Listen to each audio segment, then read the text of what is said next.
আমি তো গণতন্ত্রে বিশ্বাস করি এবং গণতন্ত্রের মূল এটা হচ্ছে বিউটিটা হচ্ছে যে যার যার বক্তব্য মনের কথা এটাকে বলতে দেওয়া।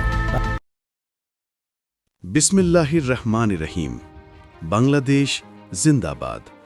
শহীদ প্রেসিডেন্ট জিয়াউর রহমান অমর হোক। নেতৃত্ব আসে ত্যাগ থেকে, আর ত্যাগের মধ্য দিয়েই গড়ে ওঠে মানুষের সত্যিকারের মহত্ব। আজ আমরা পরিচিত হব এমন এক মানুষকে নিয়ে, যিনি সততা, জ্ঞান ও নেতৃত্বের এক অনন্য উদাহরণ, জনাব ASM আব্দুল হালিম। 1948 সালের 1 জানুয়ারি জামালপুর জেলার ইসলামপুরে জন্মগ্রহণ করেন তিনি সম্ভ্রান্ত মুসলিম পরিবারে। তিনি জন্মগ্রহণ করেন মরহুম নুরুল হুদা ও হামিদা খাতুনের পরিবারে। দেশের প্রশাসনিক সেবায় এক উজ্জ্বল অধ্যায় সৃষ্টি করেছেন তিনি। পঞ্চগড়ের জেলা প্রশাসক হিসেবে দায়িত্ব পালনকালে সততা, দক্ষতা ও মানবিকতার মেলবন্ধনে মানুষের হৃদয় স্থান করে নেন। পরবর্তীতে রাজশাহীতে বিভাগীয় কমিশনার হিসেবে দায়িত্ব পালন করেন, যেখানে উন্নয়ন, সুশাসন ও জনসেবায় তৈরি করেন নতুন দৃষ্টান্ত।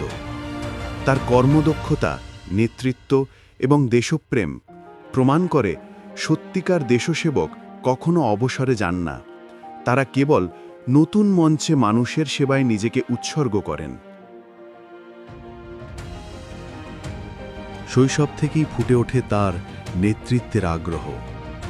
কলেজে পড়াকালীন সময়ে প্রতিষ্ঠা করেন পল্লী মঙ্গল সমিতি, যেখানে দরিদ্র ও পথশিশুদের জন্য বিতরণ করতেন বই, পোশাক ও খেলনা। শিক্ষা জীবনে ছিলেন সাফল্যের প্রতীক।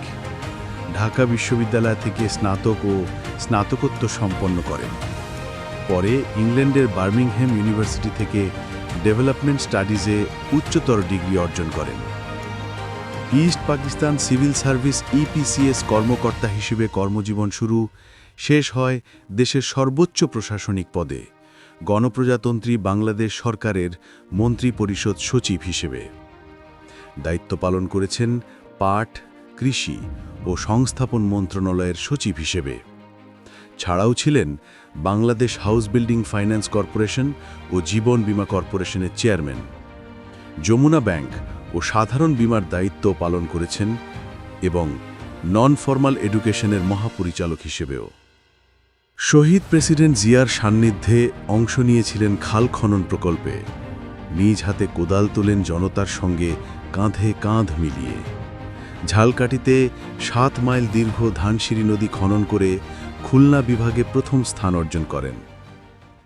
অবসরেও থেমে থাকেননি। বিএনপিতে যোগ দিয়ে হয়ে ওঠেন দলের প্রজ্ঞাবান উপদেষ্টা।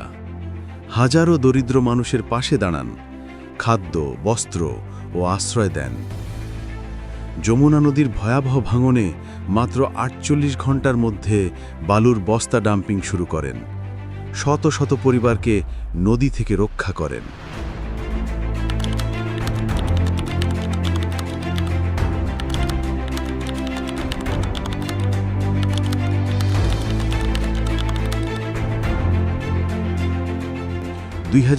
সালে জুলাই আন্দোলনের পর কোনো সরকারি দায়িত্ব ছাড়াই তিনি নিজ এলাকার মানুষের পাশে ছিলেন।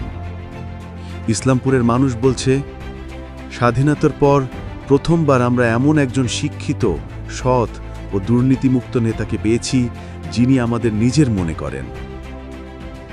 আজ ইসলামপুরের প্রত্যাশা, জনাব ASM আব্দুল হালিম জাতীয়তাবাদী দলের মনোনীত প্রার্থী হন এবং আমাদের ভাগ্য পরিবর্তনের ইতিহাস লিখুন। তিনি বিশ্বাস করেন, জাতীয়তাবাদী দল সৎ মানুষের দল, দক্ষ মানুষের দল। সত্যই সুন্দর, সুন্দরই সত্য, দুষ্টের দমন, শিষ্টের পালন।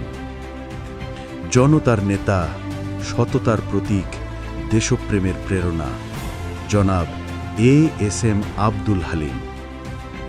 বাংলাদেশ জিন্দাবাদ। শহীদ প্রেসিডেন্ট জিয়া অমর হোক। বেগম খালেদা জিয়া দীর্ঘজীবী হন।